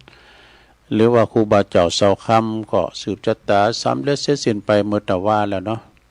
ขอแสดงความบริตาจิตหลวงพ่อด้วยเนอ แล้วต่อไปวันนี้เป็นวันที่5แล้วเนอะสถาเปิ้นก็จะมีการหล่อเต้นวาสาการที่มจรลำปางนี่นะฟังเปิ้นประกาศถึงวันไปอยู่ละแวกไกลเคียงอยู่ไกลก็ไปรวมบุญกันเนอะอันนี้เปิ้นจัดกูปีนะวันค่ำก็ไปเตอะไปปูจ้าหน้างานบุญแหวนเตนะแหวนละ20 บาทหรือจะไปปิ้นจะพาปูจ้าบาปังสกุลอุบาจารย์คณาจารย์ทั้งหลายเปิ้นรวมโตก็หันหมดเนอะไปติดต่อสอบถามกันหันจะปูจ้าอันใดอันหนึ่งทำบุญปิ้นกรณีพิเศษนะอันนี้เป็นมหามจรลำปางวันที่5วันนี้เนอะแล้วก็วันที่7นี่เปิ้นก็จะมีงานชะวันที่7นี่เปิ้นจะมีงานฉลองพัดยศอายุวัฒนมงคลโดยของท่านพระครูหลวงพ่อพระครูสุนทรปัญญาลัตน์เจ้าคณะตำบลหนองโยงเจ้าอาวาสวัดป่าหกฟ้าเด้อตำบลหนองโยงอำเภอเวียงหนองล่องจังหวัดลำพูนอันเป็นลูกศิษย์ลูกหาศรัทธาญาติโยมประกอบจัดมุทิตาสักการะแสดงความชื่นชมยินดีในเมตตาธรรมท่านพระครูสุนทรปัญญาลัตน์เป็นปิ้นเจ้าคณะตำบลโดยปิ้นมหาเก่าด้วยเด้อปิ้นมหาด้วยนะปิ้นพระอุปชาโดยนะได้เลื่อนตำแหน่งจากเจ้าคณะตำบลเทียบเจ้าคณะอำเภอชั้นเอกอีน่ะเนาะเปิ้นจะสืบชะตาวันที่7เนอะไปฟังนำฟังซอกันฟังนำฟังซอกันแล้วก็แถมวันหนึ่งก็วันที่6เนอะกรกฎาคม68นี่เปิ้นจะมีงานมงคลแถมเนอะเปิ้นจะยกจอฟ้าวิหารใหม่เปิ้นแล้วก็จะบรรจุหัวใจพระหฤทัยของพระพุทธรูปพระเจ้าพระประธานในโบสถ์ในวิหารนะเนาะณที่วัดใหม่เชตวันเนอะตำบลยางคามอำเภอดอยหล่อเฮานี่แหละนะในเมตตาธรรมอาจารย์พระครูสถาพรพัฒนารังสีเจ้าคณะผู้ปกครองเนาะ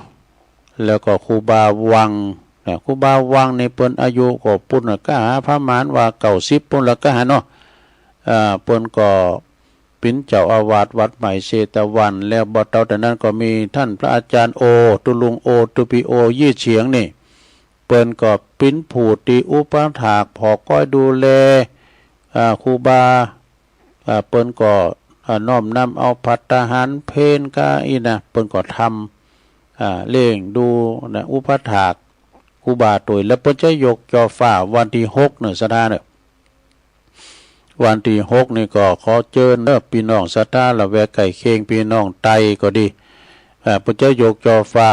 วัดวิหารตุลุงโอเขาเพิ่นเด้อปากันไปพี่น้องไตไปกันหนักหลายเพิ่นจะมีการทำบุญยกจอฟ้าพระจะไปปูจุมปูจาผาดแพร7 สีนี่จะไปปูจมปูจาต่างงานพวงมาลัยก็ดีนะสดาเพิ่นก็เอาไปกล่องที่จอฟ้าก็นะแล้วเพิ่นจะบรรจุหัวใจพระเจ้าด้วยเนอะวันในปฏิกูงูลือนี่เปิ้นบรรจุหัวใจสิงโหสิงเปิ้นก็งามเปิ้นว่าบรรจุหัวใจสิงหน้าวัดนี่กะเหมาะบ่ทอสิงเปิ้นเด่นดีนะ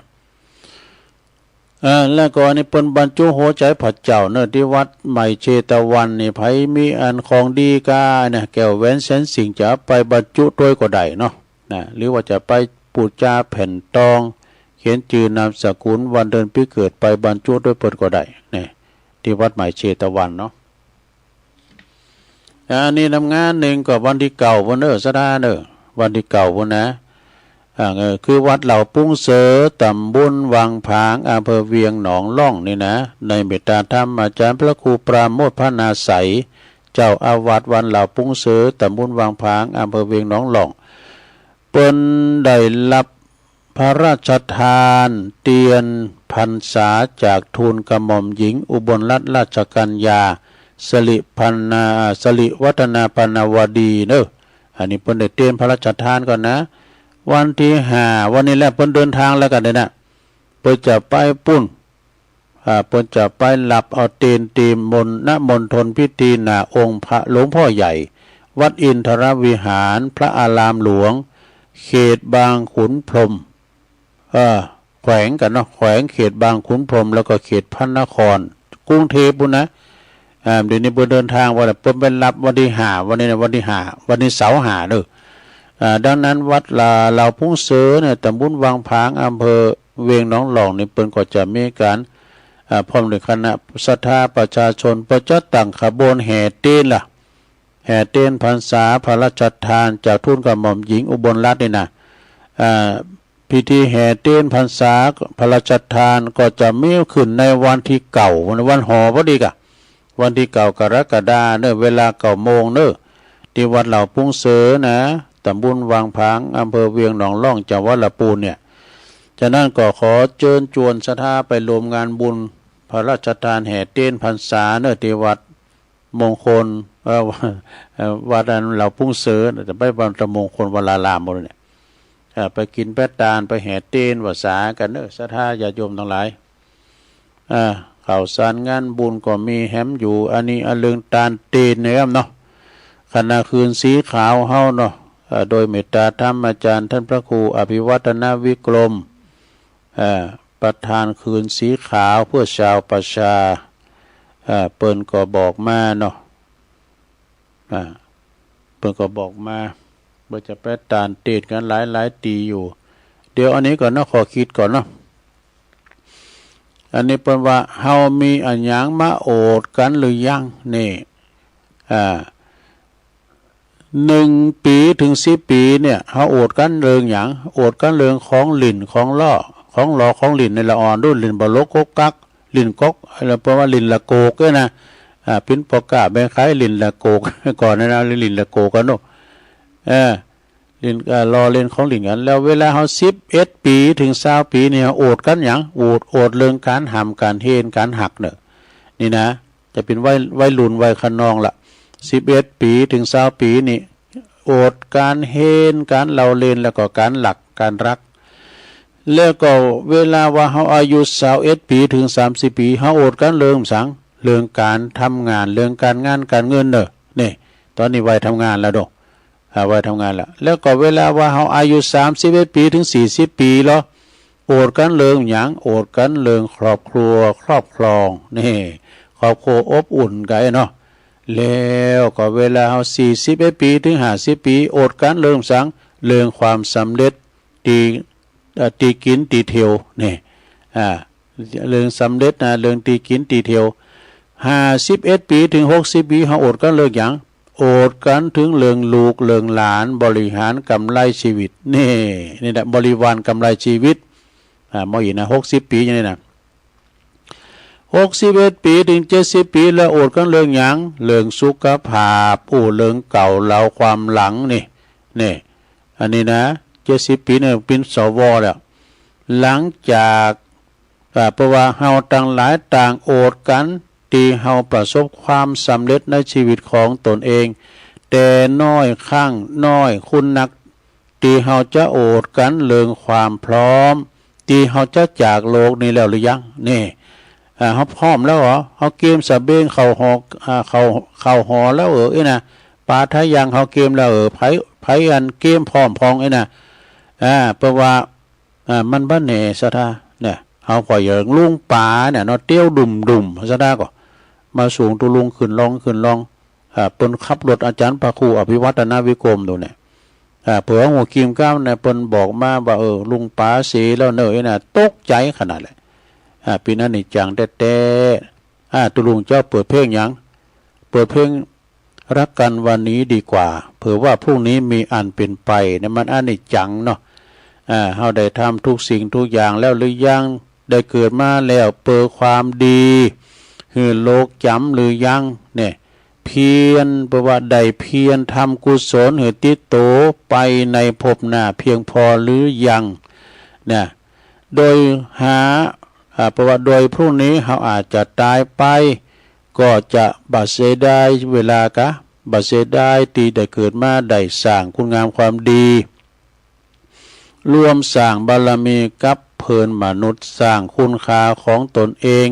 และก็สังคมบนวิถีแห่งธรรมนี่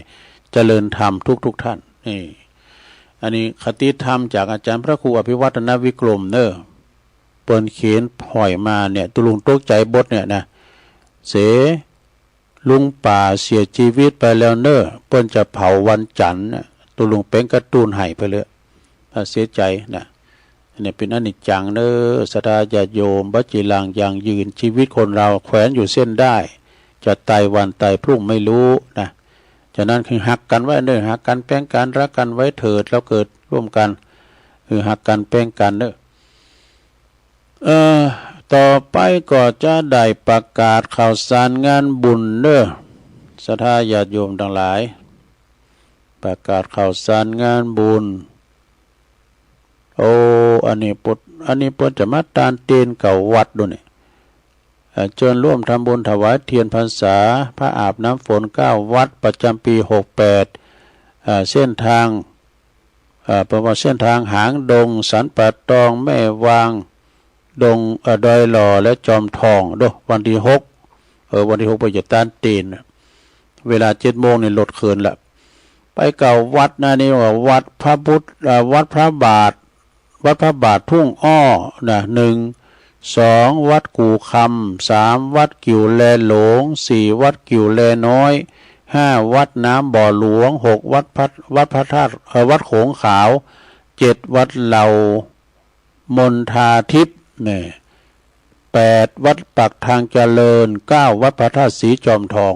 อันนี้ประกาศเพิ่นเนอะวันที่6พจะมาตานเพราะว่าจะมีรถบัสอยู่หลายกันนะเป็นคุณจำนวนเพราะว่ามีรถบัส13กันรถบัสเนี่ยนะจะรถตู้นะ13กันคูณก็ประมาณ600คูณเนี่ยจะไปตานเตนภาษาเต่าตีได้อ่านไปเอาละต่อไปศรัทธากลุ่มเครือข่ายคืนสีขาวถวายเทียนพรรษาวันอาทิตย์ที่20 กรกฎาคม68นะพอจะไปตานที่ไหนที่อำเภอสำเมิงจังหวัดเชียงใหม่โดยไม่จำกัดรถเนอะ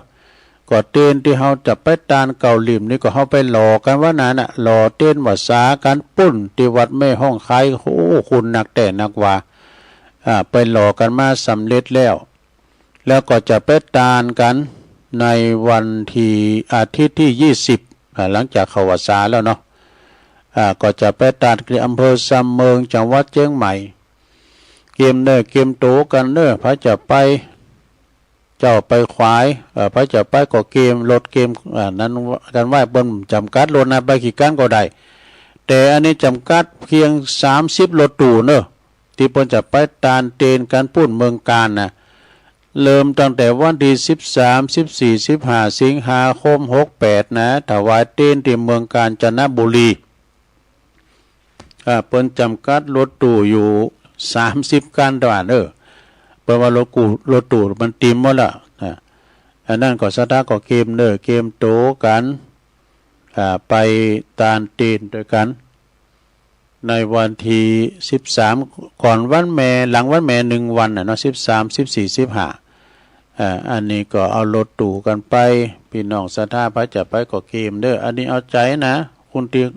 ใครไปไกลใครไปไกลอีกนะใครไปไกลบางทีนี่ก็เขาไปไกลในวัน กันไปไกลก็ไปสำเมิงเนี่ยเนาะตั้งสำเมิงนี่มัน อากาศดีว่ะเย็น เย็นอกเย็นใจการใครไปไกลก็ไปเมืองการแถมนี้นะเนาะทำงานหนึ่งก็คือกำหนดการทำบุญสืบจัตตาหลงแล้วก็เปิดปล่อยวัดมอบตราตั้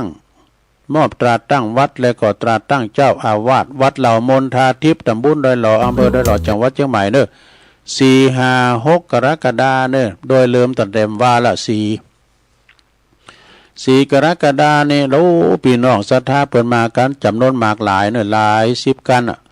เปิดมาหับเอาการตั้งวัดการตั้งเจ้าอาวาสที่วัดพระธาตุดอยน้อยโดยเมตตาตุปีน้อยเนาะตุปีน้อยเป็นพินตุโลงดจะพินตุโลงจะร้องพัดหยดจะร้องการตั้งในวันที่4เนี่ยก็เพิ่นตั้งขบวนแห่มาเอา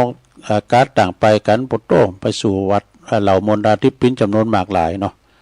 แห่ไปแล้ว แล้วก็วันนี้วันเสาร์ที่5เสาร์5วันนี้เนี่ยเวลาก็ประมาณ7:00 นนี่ก็เพิ่นก็จะทำบุญ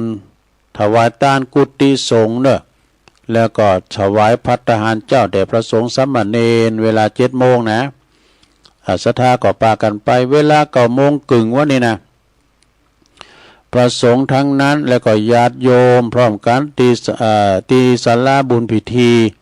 ประธานเปิดจะมาจุดเทียนถูปูชาพระรัตนตรัยไหวพารับศีลแล้วก็ประสงค์จำนวน29 รูปนี่จำเริญพระพุทธมนต์สืบชะตาหลวงแบบล้านนาเด้อเวลา11:00 นนั้นก็ถวายภัตตาหารเพลแด่พระสงฆ์สามเณรเนาะแล้ว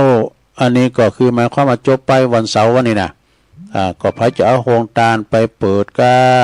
พระจะไปลมทำบุญแสดงโมทิตาจิตกาไปฟังน้ำฟังซอก็เจอเนอะวันนี้นะซอวันคำเนอะได้ยินข่าวว่าสุวิทย์เมืองฝางนี่นะแล้วก็วันอาทิตย์ที่6 กรกฎาคมพวกนี้ก็เพิ่นจะ8:00 นนี่คณะศรัทธาและก็คณะสงฆ์เขาก็จะพร้อมกันตีหน้าศาลาบุญพิธีต่อจากนั้นเวลา9:30 นนั้นพระเดชพระคุณพระเทพมังคลาจารย์เจ้าคณะจังหวัดเชียงใหม่เปิดก็จะเมตตาเดินทางมาถึงแล้วก็มีนางอารีพันจันทร์ผู้อำนวยการสำนักพระพุทธศาสนาจังหวัดเชียงใหม่ก็จะเดินทางมาถึงสถานที่ประกอบพิธีเปิดป่ายวัดเนอะเปิดป่ายวัดแล้วก็แห่ตราตั้งวัดประกาศตั้งวัดเข้าสู่บริเวณวัดกันต่อไปนี่อันนี้เป็นข่าวสารงานบุญวันนี้วันผูกนี่เด้อ จากนั้นก็ไปกินแป้ตาลกันได้ไปแสดงมุติตาจิตกันพี่น้องศรัทธาบ้านไก่ตั้งใดก็ดีนะตั้งเวียงป่าเป่าก็จะมาดอยสะเก็ดก็มาตั้งไก่ตั้งละปูนด้วยเนอะตั้งห้องก้อมงเนาะห้องก้อมงก็ดีก็ปากันมาลมกินลมตานกันศรัทธาเราสืบสารสืบพัฒศาสนากันไปเป็นธรรมดาได้ต่อไปก็จะประกาศตักตั้งลายเนาะชมรมสกาย78นะแล้วก็แม่อุ้ยน้องตักมาตั้งลายอันนี้แรมหรือว่าแม่สวรักษ์อภิวงศ์เนอะบุญส่งจากลำปางไหวสานะครับเนอะแม่ครูเพลินพิษทิพฤกษ์จากบ้านแป้นเจริญปอนแม่ครูเนอะเจริญปอนประตังแม่ครูแดงจากจ้ำขี่มดเนอะฟังกันอยู่กะแม่ครูแดงแม่ครูกุยคำเขาก็ดีแล้วก็โยมกนกพิชัยนาอันนี้หลานนาผ่านปูนเมืองฝางหวยงูในเนอะฟังอยู่เจ้าแล้วก็ท่านพระครูสุจินธรรมทัศน์ตุปีวิชาวัดป่าตานไหวสานะครับเด้อติดตามบ่เด้อตุปีลงปุ้นตุปีลงอันนี้พอลงนะลงพอเล่งนะลงเนาะอยู่ปุ่นแม่อายสันตุนมือเด้อฟังอยู่เนอะตุลุงนะพระอาจารย์สมเพชรปัญญาโนไหวสานะครับเด้ออันนี้ปุ่นวัดป่าไผ่บ่อทองนะป่าไผ่บ่อทองดอยสะเก็ดสาวคุ้มตะวันจากเมืองวะเนอะเมืองวะมี2 ตีนจะเมืองเลนนะอันนี้เมืองวะปุ่นวัดมณฑาทิพย์เนอะยายล่าเจริญปอนเนอะบรรจงกันทวงศ์อันนี้ก็นำดิบเนอะฟังอยู่เนอะตะลุงเนี่ยแล้วก็โยมยุพินหอมมาลาพี่น้อยฟังจากบ้านแม่โยกชัดเจนดีแม่สิริทิพย์บุญเลิศฟังจากปุ้นอยู่จากกรุงเทพปุ่นเนาะเอาละอันนี้ตักต่างหลายสิ้นสุดพอดีต่อไปก็จะเปลี่ยนบรรยากาศแบ่งปันศรัทธาได้โทรก็เข้ามาตักตายในเบอร์0899556506เนอะวันนี้ก็ไปปักกันที่วัดเหล่ามนทาทิพย์เนอะวัดเหล่ามนทาทิพย์ตุลุงก็ไปสายแล้วเข้ามาเจริญปอนมาตรการครับโอ้หลวงพ่อกฤษไหว้สาครับลาบยศไปไม่ได้แน่เว้นแต่ต้นทุนบุญกุศลไม่ได้ร่างกายเขาจะเอาไปเผาไฟเลยถูกต้องเลยครับมาตรการอาจารย์ครับมาตรการครับผมไหว้สาครับเจริญปอนเจ้ากาไหว้สาเจ้าต่อตะวันนะเจ้าจักหาเขาคล้องมีมาพังพร้อมกวยไปเต่งต่อมตังกูบ่ซุ้มนึกจักเป่าให้สูงถ้าเบอร์ไปลุนล้นตายขาดความ จักมีสิ่งสังเป็นตีโถกรรมเมื่อจิตไว้วางแล้วนาเพราะเฮาบ่หันบุญกรรมป้ายหน้าจักให้ดีกาบ่ฮู้สังขารธรรมบ่เหมือนกระตู้บ่ฮู้จริงมันคงดีอายุมีน้อยบ่พอ100 ปีก็หมื่นมีจักหามีได้ถ้าจักแม่นการก่อยไปกับไว้จำศีลฟังธรรมอยู่วัด10 เป็นปีนี้ก็สัมมาตัดมีการงานเจ้าพอดีวัดบอกไปไหนรอไปแถมปีลูกใหญ่พอดีแถมปีนะเจ้าไหวสาเจ้าวันติดต่อนะเจ้าอ้าวสายต่อไปเจริญปนเจ้าไหวสาเจ้าจุลุงแม่รุยอินฟังอยู่นะเจ้าแม่เสมิงเนาะเสมิงเจ้าชัดเจนดีเจ้าชัดเจนวันนี้ชัดเจนตอนทุ่งเรดิโอนะเจ้ายินดีไม่รู้ได้ดินผิดมานานเนอะใจได้ดินผิดมานานจุลุงจะมาตอนเต้นเสมิงอีกไปอยู่มาอยู่เนาะตู0899555656วันพุธก็ไปปะกันเนอที่วัดตุลุงโอตุลุงก็จะไปตานตัวเจริญปนไปสาเจ้าตุลุงแม่ทิมป่าแดดเนาะเจ้าชัดเจนดียินดีเนอเจ้าไว้สาเจ้า0899555656เจริญปน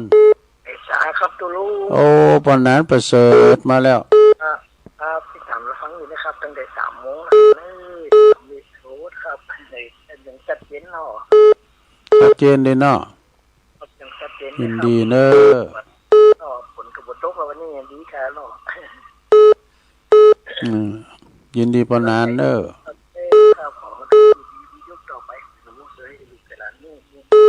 พี่น้องบ้านไก่สาธุวันนี้ก็ไปปะกันตีวัดเหล่ามนทาทิพย์วันขำไปฟังซอด้วยกันเจริญปนไหว้สาครับโอ้โหพอถนัดเนาะมึนแล้วเนี่ยครับผมฟังหัวข้าวมันทูวัดได้แต่มันพมตั้นน่ะเนาะครับผมฟังเราเป็นกำลังใจด้วยตุลุงนะครับไม่เลวไม่โดนเขาฟังด้วยครับยินดีอ่ะเด้อครับผมไหว้สาครับพอถนัดเนี่ยพออยู่โขงเป้า